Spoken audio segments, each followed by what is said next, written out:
Ya hablamos ahora con Carlos Bravo de la última excursión del Centro Excursionista Ribagorza, una excursión circular por el Valle de la Fueva, con inicio y final en el Humo de Muro y paradas en Fumanal, Casa Carrera, San Bartolomé, la Fortaleza de Muro de Roda y su iglesia de Santa María, la Ermita de San Cristóbal, el despoblado Ministerio, la Cueva de los Novios y Guatarán y su banco en lo alto del Roquedo.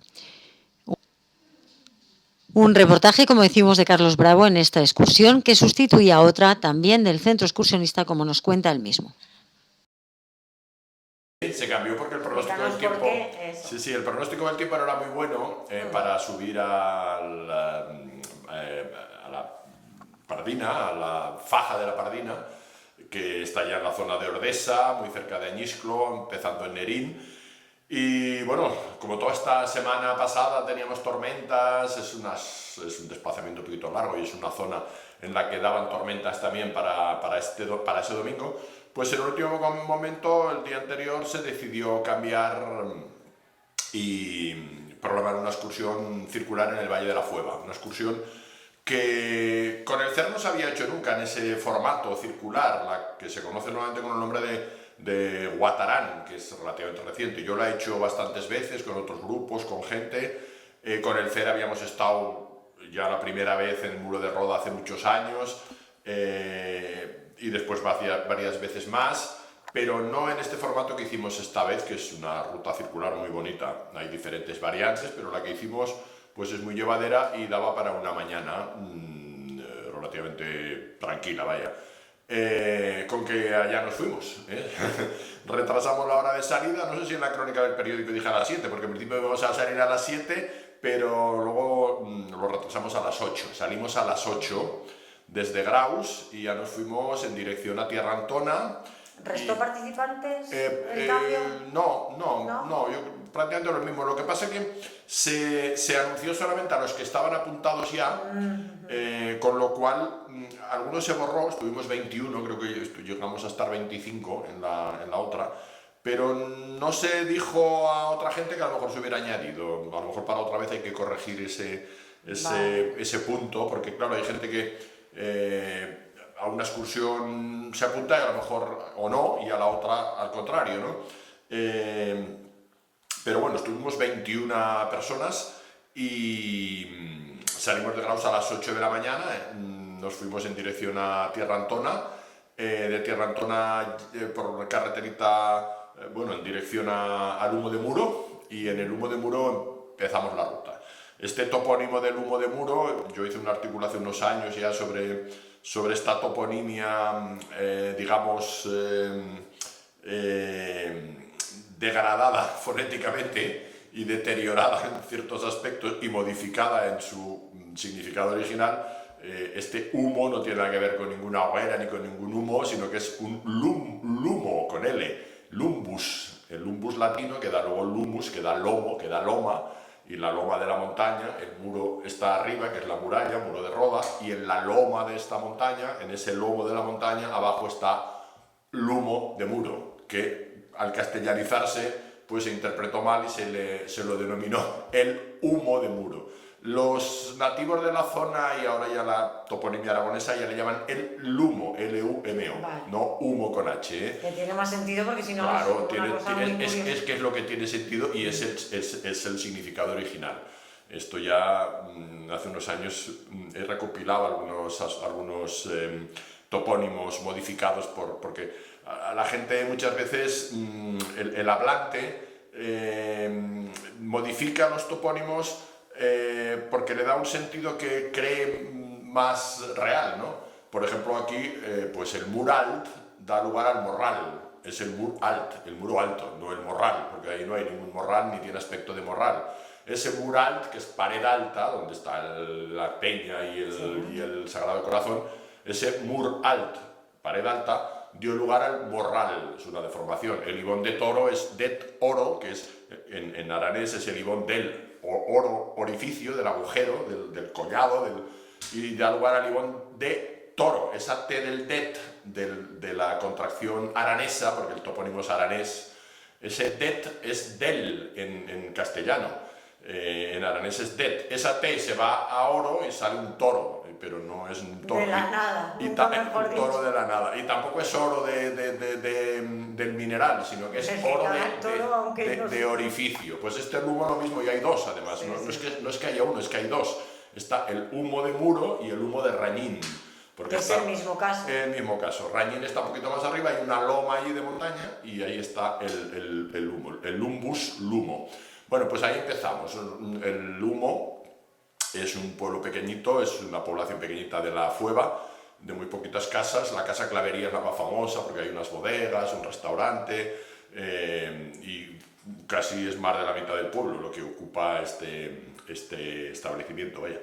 Y allí se coge un poquito del GR1 que va en dirección hacia la presa de Mediano, pero muy poquito, a los pocos metros a la derecha, empieza el recorrido de Guatará. Pero nosotros lo hicimos esta vez al revés de lo que se suele hacer habitualmente. En vez de ir hacia el GR1, nos fuimos en dirección a la presa de Mediano, salimos de Graus, ya digo, he dicho a las 8, y bueno, una vez que llegamos ahí empezamos la ruta, los 21.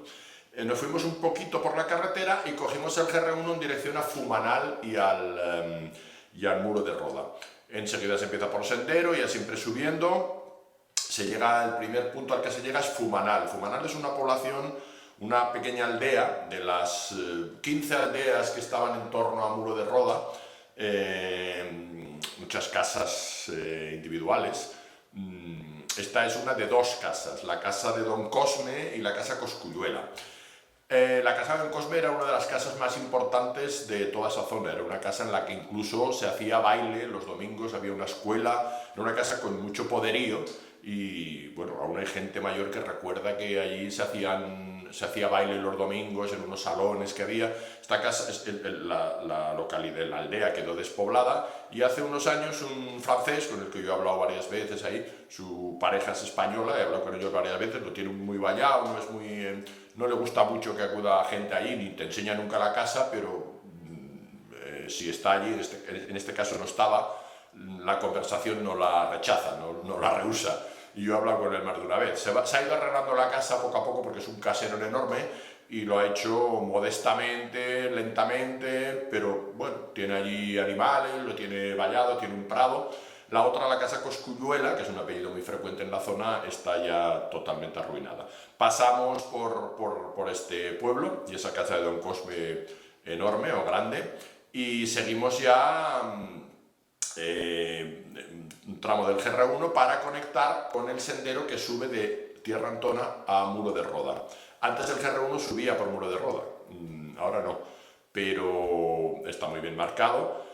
En otro punto en el que paramos algunos es la Casa Carrera. Subiendo desde Tierra Antona a Muro de Roda se sube, hay una pista que en parte está asfaltada, sobre todo la parte final, pero también hay un sendero. Antes el GR subía por la pista, pero ahora condicionaron un sendero. Pasa por diferentes casas, al principio abajo está el plano, luego un poco más arriba el Pamporciello y al lado del camino, porque nosotros pasamos viniendo de Fumanal, está la Casa Carrera, que es la más interesante de todas estas. Lo que pasa es que hay que salirse unos metros del camino para verla y rodearla para verla mejor, porque es una casa torreada, muy bonita. Ya en parte en ruinas y deshabitada desde hace tiempo, pero con estancias todas ellas abovedadas, en las que se puede entrar con cierto cuidado, incluso las bodegas, y la torre circular orientada hacia el este, muy bonita, la verdad. Esta Casa Carrera, y desde allí se va subiendo a Muro de Roda, se pasa por lo que era la antigua fuente de Muro y se llega ya a la pista ya asfaltada arriba, y allí se llega pues, a lo que es la fortaleza de Muro de Roda. El muro significa muralla y el murillo, enfrente está Murillo de Monclús, es una fortificación más modesta, ¿no? Este era Muro Mayor, en su momento Muro de Roda se llamaba Muro Mayor, cuando lo construyó Sancho el Mayor, que también era grande como el muro. Sí. Bueno, pues es una fortificación muy interesante y yo creo que poco conocida y merecedora de mucha más fama. Cada vez la tiene más, pero todavía no lo suficiente para la entidad que tiene como monumento histórico. Extramuros, fuera de lo que es la muralla, porque es una fortificación con una muralla en forma ovalada, en cuyo interior hay una iglesia románica preciosa con 3 ábsides, la de Santa María, y otra ermita en el otro extremo, la de Santa María está en el extremo norte, la de Santa Bárbara en el extremo sur, más moderna, del siglo XVII y XVIII, extramuros fuera de las murallas de la fortificación, está lo que era la construcción más antigua, que es San Bartolomé. Ahí había un pequeño cenobio, al parecer un pequeño monasterio, con un pequeño claustro en torno a un pozo central, casi cuadrangular. Esa parte no está restaurada y esto está en el lado sur con respecto a lo que era la iglesia de San Bartolomé. Algunos lo llaman ermita, pero casi tiene entidad de iglesia románica, aunque se le amputó el ábside en su momento porque ya estaba bastante arruinada, pero esta se restauró hace unos cuantos años exclusivamente la iglesia, y con un arco algo apuntado. La iglesia quedó preciosa, es un sitio muy bonito. Y ya digo, el más antiguo, a veces algunos le dan un origen hasta visigótico, no sé si tanto, pero es anterior a lo que es la fortificación. Algunos, o la mayoría, fuimos a ver esta construcción religiosa extramuros, fuera de los muros, y ya nos fuimos al interior de la muralla. Se entra por un portalón, ahí a la entrada han hecho, bueno, esto es no sé cómo decirlo, es un poco tópico, está en más sitios, una piedra con una espada ahí clavada, imitando al rey Arturo, y a la gente le gusta hacerse ahí la foto, pero bueno, es un poco de cosas así del cine, postureo, ¿no? De postureo, exacto, es postureo porque ahí todo el mundo se hace la foto ahí estirando la espada, pero tiene que ver porque esa es la mitología artúrica, que pertenece a otra cultura y a otra zona geográfica. Lo han puesto ahí y ya digo, ahí todo el mundo, mucha gente se hace fotos. Hay un portalón siempre abierto y ahí entramos, y lo más destacado, la muralla es ovalada, se restauró hace unos años, antes del 2008. Yo escribí el primer artículo, la primera vez que fui con el CER fue en el 2008, que fue la primera excursión que hicimos, y unos años antes se había restaurado la muralla, todo lo que es la muralla oriental, que es la más larga, se restauró y está toda completa. La occidental, la del lado este, era más bajita porque ya está la fortaleza sobre un espolón rocoso y ya era una defensa natural, no hacía falta tanta muralla, porque ahí la muralla ya era la propia roca sobre la que se construyó esta fortaleza. Lo más interesante es en la parte norte, la iglesia de Santa María de la Asunción. Es una iglesia con un triple ábside precioso que da al exterior, con una torre prismática de forma de prisma, vaya, muy robusta y almenada, que hacía las funciones de torre de vigilancia y de fortaleza a la vez, el punto más elevado. Y la iglesia, pues bueno, hay enterramientos, hay una triple cripta también debajo del altar, y tiene su interés, está abierta, un poco deteriorada, hay unas pinturas interesantes, algunas con motivos masónicos interesantes, y luego junto a la iglesia pues estaba la casa abadía, estaba en su momento la escuela, estaba el ayuntamiento y está el cementerio. Todo esto en una estructura absolutamente feudal, que duró hasta muy tarde, por eso es una reliquia histórica que se mantuvo con estructura feudal hasta no hace tanto tiempo en algunos aspectos.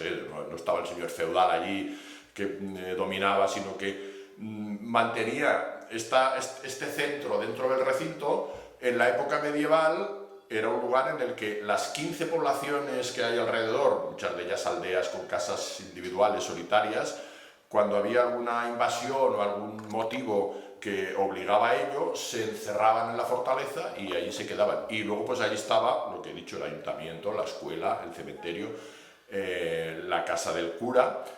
Todo esto luego pues ya se fue, son las dependencias que han quedado más deterioradas arquitectónicamente, algunas en ruina ya considerable, pero lo que es el cementerio, por ejemplo, y escuela también duró bastante. El cementerio hasta prácticamente los años 50, de todas estas poblaciones subían a los muertos, los subían a enterrar allí, porque no tenían cementerio estas casas, y era necesario subirlos allí, y los subían a hombros, con lo cual había un dicho que decía que los muertos enterraban a los vivos, los muertos los vivos hacían ya una penitencia considerable. Cuando llegaban arriba estaban casi tan muertos como los propios muertos, ¿no?, del esfuerzo. Pues eso se hizo, según tengo entendido, hasta casi los años 50 del pasado siglo XX, ¿eh?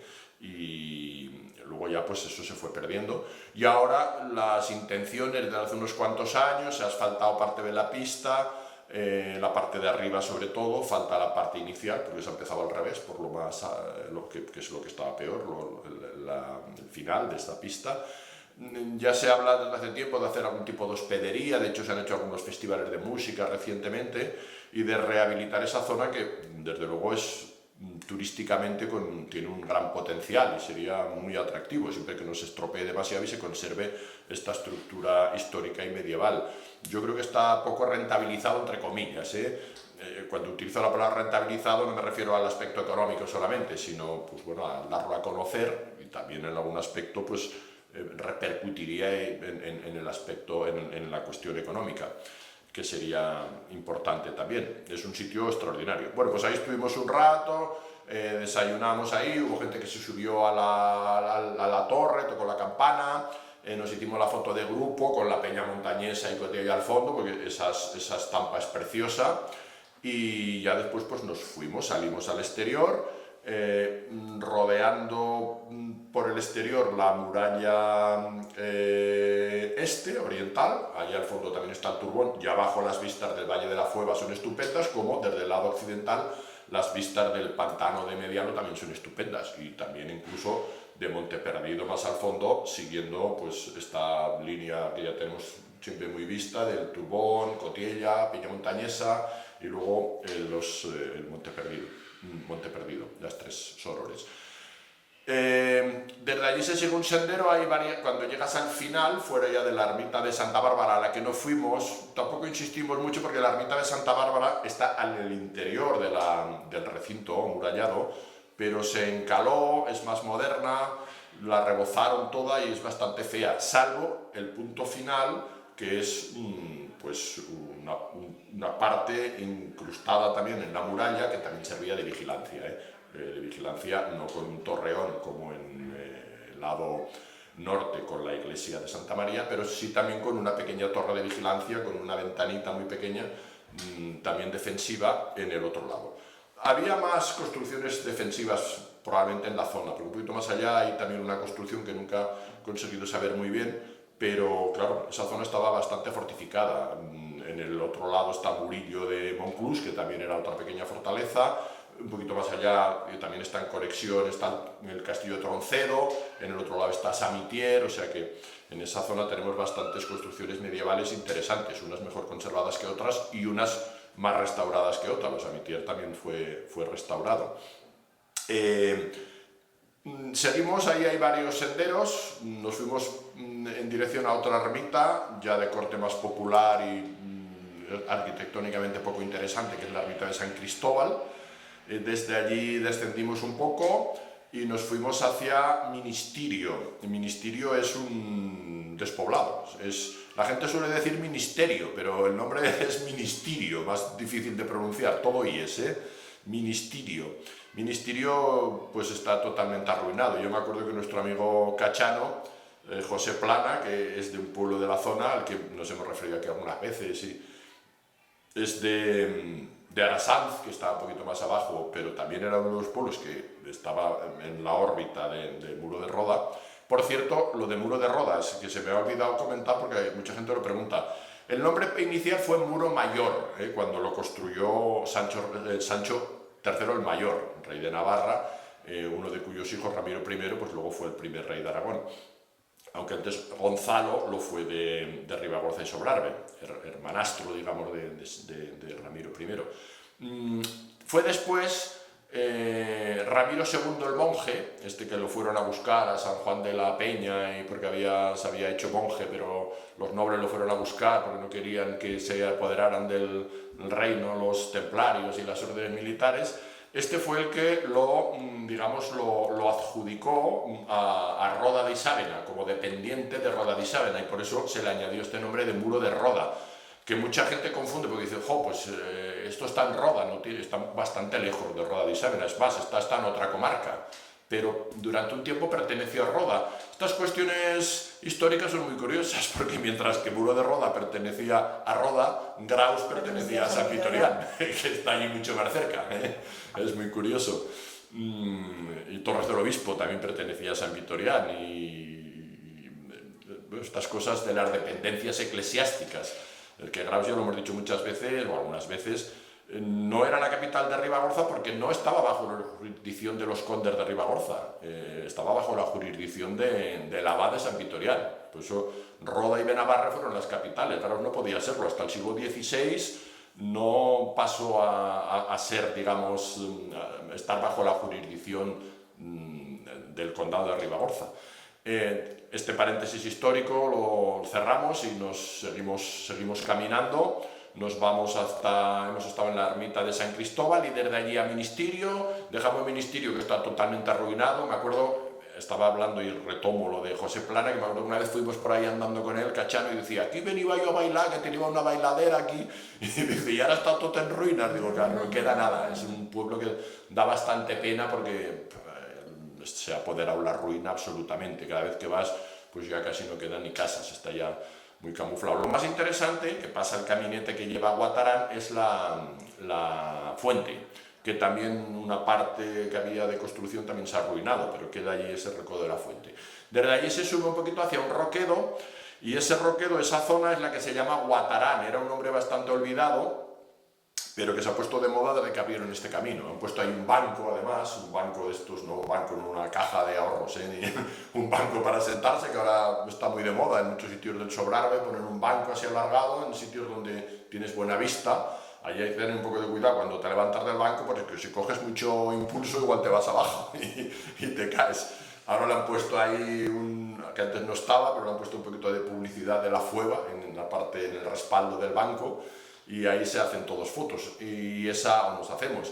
Y ese lugar es el que se conoce como Guatarán, toda esa partida, digamos, de la zona de la Fueva, ya perteneciente al Humo de Muro. Y desde allí pues ya se empieza la bajada. Hay vistas muy bonitas del pantano de Mediano, se ve la presa del pantano de Mediano también, se ve arriba Samitier, y ya la bajada un poquito pronunciada, en un tramo bastante, y en ese camino de bajada a la derecha hay otro sitio interesante, que es el lugar que se conoce con el nombre de la Cueva de los Novios, ¿eh? Es una pequeña oquedad y tiene este nombre, no sabemos muy bien por qué, pero se supone que alguna pareja subía allí a cortejar, un poco alejada, me imagino, de las miradas de la gente. La verdad es que tenían que andar un rato, ¿eh? y con el merecería la pena. Seguro, eso no me cabe ninguna duda. Sí. Se vuelve al camino original, se sigue bajando y ya se llega al Humo de Muro, donde se cierra el círculo y se termina la excursión. Que todo esto que he contado al final son 13 kilómetros, ¿eh? Tampoco es nada de otro mundo. 13 kilómetros, unos 650 redondeando, quizás un poquito menos, pero redondeando, porque como todos los GPS y todas las tracks, ninguno marca lo mismo, pues yo ya lo redondeo, porque en la excursión vamos varios que grabamos la ruta y luego lo consultan y a uno le da no sé cuánto más, al otro no sé cuánto menos, el otro ha medido los pasos y multiplica y le sale no sé cuánto. Pero yo esta la he hecho varias veces, lo que pasa es que como hay diferentes formatos, porque se puede ir por otros caminos, justamente esto que hemos hecho, hay otro camino lateral que también lleva a Ministerio, que lo hace un poquito más corto, pero nos salieron 13 kilómetros redondeando, 13 kilómetros y medio, 650 de desnivel, y nos costó algo menos de 6 horas, aunque también es verdad que hubo gente que le costó mucho menos, porque como íbamos con los coches y había gente que tenía más prisa, que quería irse a comer, pues fueron más rápido. Así cuando se van coches, pues ya un poquito según los coches, hay gente que tiene más prisa y otros que se lo toman más relajado. Es distinto de como cuando teníamos el autobús, que había que llegar todos a la misma hora.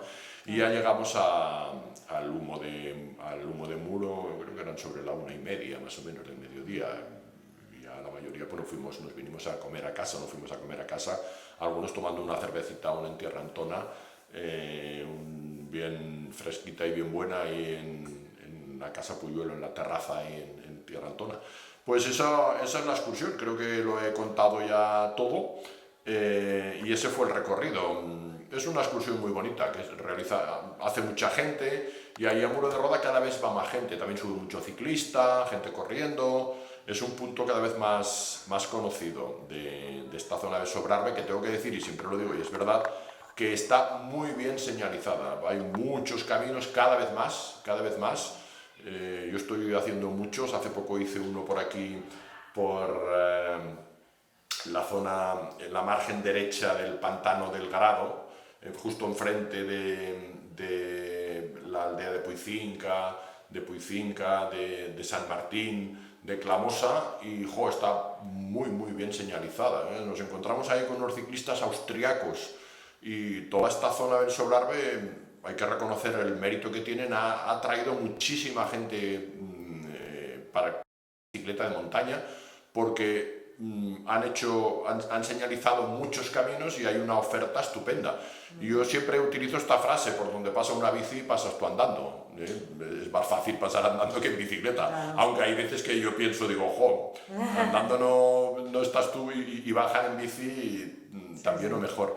Con que esa es la excursión. ¿Ya tenemos la siguiente del Cero? No, estamos preparando una nocturna, pero todavía está ahí un poco sin terminar de concretar. Prefiero no adelantar del todo, y a lo mejor hacemos otra antes, pero a día de hoy, cuando grabo este programa, además hoy hemos estado hablando, no está la próxima todavía programada con todos los detalles, o sea que ya pues para este fin de semana todavía no. La semana que viene ya contaremos alguna de las muchas que tengo pendientes por aquí, y ya anunciaremos la siguiente del Cero oficial. Perfecto, pues muchas gracias, Carlos. A ti, Elena.